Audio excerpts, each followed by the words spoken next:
ବର୍ତ୍ତମାନର ବଡ଼ ଖବର। ବଙ୍ଗୋପସାଗରରେ ଲଘୁଚାପ ଉଠିଥିବା କାରଣରୁ ଆଞ୍ଚଳିକ ପାଣିପାଗ କେନ୍ଦ୍ରର ସୂଚନା ମୁତାବକ କୋରାପୁଟ ଜିଲ୍ଲାକୁ ଅରେଞ୍ଜ ୱାର୍ଣ୍ଣିଂ ଜାରି କରାଯାଇଛି। ଏହାର ପ୍ରଭାବ ଆଜି କୋରାପୁଟ ଜିଲ୍ଲା କୁନ୍ଦ୍ରା ବ୍ଲକ ଅନ୍ତର୍ଗତ ଦିଗାପୁର ଗ୍ରାମ ପଞ୍ଚାୟତ ସମେତ ଅନେକ ଗ୍ରାମ ଜଳବନ୍ଦୀ ଘେରରେ ରହିଛି। ଆସନ୍ତୁ ଜାଣିବା ସେହି ଗ୍ରାମବାସୀଙ୍କ ପ୍ରତିକ୍ରିୟା। ମୁଁ ରତ୍ନାକର ମିଶ୍ର ନଣ୍ଡାଲିପଲ୍ଲୀ ଗ୍ରାମ ସଭାପତି କହୁଛି। ଆଉ ଗତ 7 ତାରିଖ ରାତିରେ ଯେଉଁ ଭୀଷଣ ବର୍ଷା ହେଲା ତାଦ୍ୱାରା ଆମର ମୁଖ୍ୟ ରାସ୍ତା ହେଉଛି ହେଡ଼କ୍ୱାର୍ଟର ହେଉଛି ଆମର କୁନ୍ଦ୍ରା ଜୟପୁର, ହେଲେ ପୁରା ରାସ୍ତା ଜାମ୍ ହୋଇଯାଇଛି। ଆଉ 100 ଏକର ଜମି ଜଳମଗ୍ନ ହୋଇଛି। ଆଉ 2006ରେ ଯେଉଁ ବନ୍ୟା ଆସିଥିଲା, ଏବେ 2006ରୁ ଏବେ 2024 ବନ୍ୟା ଦେଖିବାକୁ ପଡ଼ୁଛି। ଆଉ ବହୁତ ଜମି ନଷ୍ଟ ହେବ, ଆଉ ପାଣି ଜଳମଗ୍ନ ହୋଇଛି। ଆଉ ସେପଟେ ଦିଗାପୁରରୁ ଘସଡ଼ା ଯେଉଁ ଖୋଲା ନଦୀଟା ସେ ମଧ୍ୟ ଜଳବନ୍ଦୀ ହେଇକି ଲୋକ ଅଛନ୍ତି। ଆଉ ବହୁତ କ୍ଷୟକ୍ଷତି ହେଇଛି। ଆଉ ଯାହାଦ୍ୱାରା ଜମି ନଷ୍ଟ, ଘାଇମାନେ ସୃଷ୍ଟି ହେଇଛି। ଆଉ ବହୁତ ଲୋକ ଆଇରେ ହଇରାଣ ହେଇଛନ୍ତି, କ୍ଷତି ସହିଛନ୍ତି। ତେଣୁକରି ପ୍ରଶାସନ ପକ୍ଷରୁ କୌଣସି ପ୍ରକାର ପଦକ୍ଷେପ ତୁରନ୍ତ ନେବା ଦରକାର।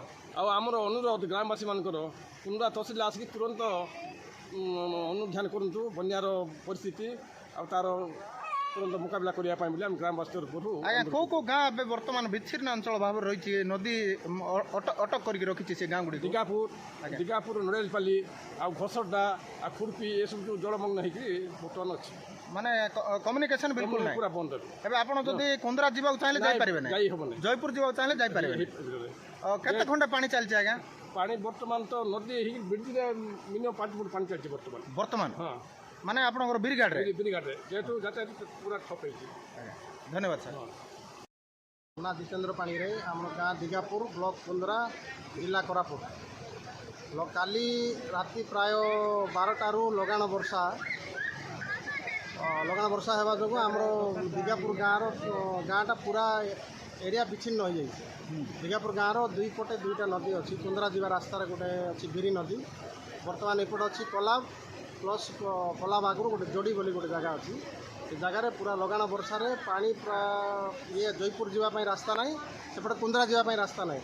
ବର୍ତ୍ତମାନ ଲକ୍ଷ୍ମୀ ବସ୍ ଆସିଲା, ବଡ଼ କଷ୍ଟରେ ରିଟର୍ନ ଗଲା। ଯଦି ଆଉ ଅଧଘଣ୍ଟା ଡେରି କରିଥିଲେ ଲକ୍ଷ୍ମୀ ବସ୍ ମଧ୍ୟ ରିଟର୍ନ ଯାଇପାରିନଥାନ୍ତା। ବର୍ତ୍ତମାନ ବି ବର୍ଷା ଚାଲିଛି। ଏହିପରି ଲଗାଣ ବର୍ଷା ଯଦି ଆଜି ଦିନ ଯାକ ହେବ ବୋଲେ ପୁରା ଲୋକଙ୍କୁ ରିଲିଫ୍ ବାଣ୍ଟିବାକୁ ପଡ଼ିବ। ଲୋକମାନେ ସବୁ ବିଚ୍ଛିନ୍ନ ଅଞ୍ଚଳ ହେଇକି ରହିଯାଇଛନ୍ତି। ବର୍ତ୍ତମାନ ସେପଟର ଲୋକ ଏପଟେ ନାହିଁ, ଏପଟର ଲୋକ ସେପଟେ ନାହିଁ। ବର୍ତ୍ତମାନ ଦେଖୁଛନ୍ତି ଗାଡ଼ି ବି ଏପଟେ ଠିଆ ହେଇଛି। ଏପଟେ 600 ଲୋକ ଅଛନ୍ତି, ସେପଟେ ଦେଖାନ୍ତୁ, ସେପଟେ ବି ପ୍ରାୟ 600 ଲୋକ ଜଗିଛନ୍ତି। ଏପଟ ରାସ୍ତା ନାହିଁ, ସେପଟ ରାସ୍ତା ନାହିଁ। ଏଇଟା କେଉଁ ଜାଗାଟା ପାଣି ବାହାରିଛି? ଏଇଟା ଦିଗାପୁରରୁ ଜୟପୁର ଯିବା ରାସ୍ତା ମଝିରେ ଏହି ପାଣିଟା ଚାଲିଛି।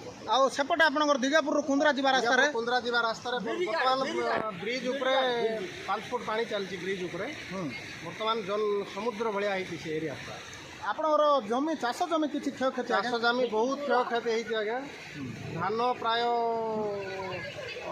200 ଏକର ଖଣ୍ଡେ ଜମିରେ ପାଣି ମାଡ଼ି ଯାଇଛି, ବାଲି ଚରି ଯାଇଛି। ବର୍ତ୍ତମାନ ଦେଖିବେ, ଆଉ ଜମିର ହିଡ଼ ଫିଡ଼ ଆଉ କିଛି ନାହିଁ। ଜମିର ରାସ୍ତା ଘାଟ ସବୁ ପାଣି, ଆଉ ଘରଦ୍ୱାର ବହୁତ ନଷ୍ଟ ହେଇଛି।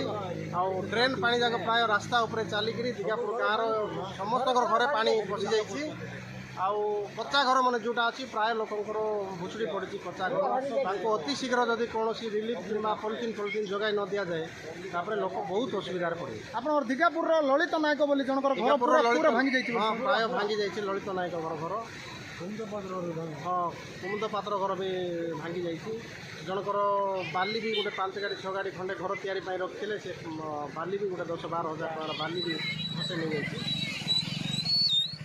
ଆଜ୍ଞା, ପ୍ରାୟ ଲୋକ ବିଚ୍ଛିନ୍ନ ଅଞ୍ଚଳ ହେଇକି ରହିଯାଇଛି। ଦିଗାପୁର ବର୍ତ୍ତମାନ ମଝିରେ, ଚାରିପଟେ ପାଣି। ଧନ୍ୟବାଦ ଆଜ୍ଞା, ଧନ୍ୟବାଦ ଆଜ୍ଞା। ବର୍ତ୍ତମାନ ଆମର ଦିଗାପୁର ଅଞ୍ଚଳର ଅବସ୍ଥା ଦେଖନ୍ତୁ। ଏଇଟା ହେଉଛି ବିରିଗାଡ଼ ନଦୀ। ଆମର ଏ ନଦୀଟାକୁ ସବୁବେଳେ ଭୟ କରନ୍ତି ଆମର ଅଞ୍ଚଳର ଲୋକ। ବର୍ତ୍ତମାନ এই ନଦୀ ଉପରେ 5 ଫୁଟ ପାଣି ଚାଲିଛି। ଦିଗାପୁର ପଞ୍ଚାୟତର ପ୍ରାୟ ଗୋଟେ 7-8 ଖଣ୍ଡ ଗାଁ ଲୋକ ପୁରା ଜଳବନ୍ଦୀ ଟାଇପ୍ର ହେଇକି ଅଛନ୍ତି। ଏପଟେ ମସି ଗାଁ ଜଳବନ୍ଦୀ ହେଇକି ଅଛି, ସେପଟେ ଘୁମର ପଞ୍ଚାୟତ ଜଳବନ୍ଦୀ ହେଇକି ରହିଛି। କିଏ କୌଣସି ଗାଁ ସହିତ କଣ୍ଟାକ୍ଟ କରିପାରୁନାହାନ୍ତି। କୁନ୍ଦ୍ରା ଆଡ଼ରୁ ଯେଉଁମାନେ ଏଇଠି ଡ୍ୟୁଟି କରୁଛନ୍ତି ସରକାରୀ କର୍ମଚାରୀ, ସେମାନେ ବି ସିଆଡ଼େ ବନ୍ଦୀ ହେଇକି ରହିଲେ, ଆସିପାରୁନାହାନ୍ତି। ଦିଗାପୁରରୁ ଯେଉଁମାନେ କୁନ୍ଦ୍ରା ଯାଉଥିଲେ କିମ୍ବା ଜୟପୁର ଯାଉଥିଲେ, ସେମାନେ ସମସ୍ତେ ବନ୍ଦୀ ହେଇକି ରହିଲେ। ପ୍ରାୟ 500 ଏକରରୁ ଅଧିକା ଚାଷ ଜମି ବାଲି ଚରି ଯାଇଛି, ତା ସହିତ କାଦ ମାଡ଼ି ଯାଇଛି। ବର୍ତ୍ତମାନ ଲୋକ ଚିନ୍ତାରେ ଅଛନ୍ତି ଯେ ଏତେ ମାନେ ଏବେ ରୁଆ ସରିଥିଲା ଆଜ୍ଞା, ସବୁ ଜମିରେ ବାଲି ମାଡ଼ିଗଲା। ଆଉ ଧୀରେ ଧୀରେ ପାଣି ବଢ଼ୁଛି, ଆପଣ ଦେଖିପାରୁଥିବେ, ଦେଖନ୍ତୁ ପାଣି ବଢ଼ୁଛି। ବର୍ତ୍ତମାନ ଆମର ଚିନ୍ତାର ବିଷୟ, ଆମ ଏରିଆର ତହସିଲଦାର ରହିଲେ, ବିଡ଼ିଓ ରହିଲେ, ଆମର ଯେତିକି ବି ପ୍ରଶାସନିକ ଅଧିକାରୀ ଅଛନ୍ତି, ଦୟାକରି ସେମାନେ ଆସନ୍ତୁ, ଭିଜିଟ୍ କରନ୍ତୁ, ସ୍ଥିତି ଅନୁଧ୍ୟାନ କରିକିରି କ'ଣ ରିପୋର୍ଟ ହେଇଛି ଦେଖାନ୍ତୁ। କାଲି ରାତି 12ଟାରୁ ଏବେ ପର୍ଯ୍ୟନ୍ତ ବର୍ଷା କମିନି ଆଜ୍ଞା, ଗୋଟେ ରେଞ୍ଜରେ ବର୍ଷା ହେଉଛି। ବର୍ତ୍ତମାନ ସ୍ଥିତି ଆହୁରି ଗମ୍ଭୀର ହେବାକୁ ଯାଉଛି ବୋଲି ଆମେ ଆଶା କରୁଛୁ ଆଜ୍ଞା, ଆକୁ ଟିକେ ଧ୍ୟାନ ଦେବେ ବୋଲି ଆଶା।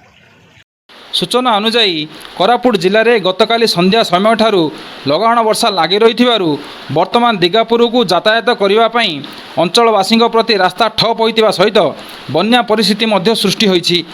ଗ୍ରାମବାସୀମାନେ ଜଳବନ୍ଦୀରେ ରହିଥିବା ବେଳେ ଅଞ୍ଚଳରେ ହାହାକାର ପରିସ୍ଥିତି ସୃଷ୍ଟି ହୋଇଛି। ଜଳ ସଙ୍କଟ ଘରରେ ରହିଥିବା ହେତୁ ଅଞ୍ଚଳବାସୀ ସରକାରଙ୍କ ନିକଟରେ ଗୁହାରି ଜଣାଇଛନ୍ତି।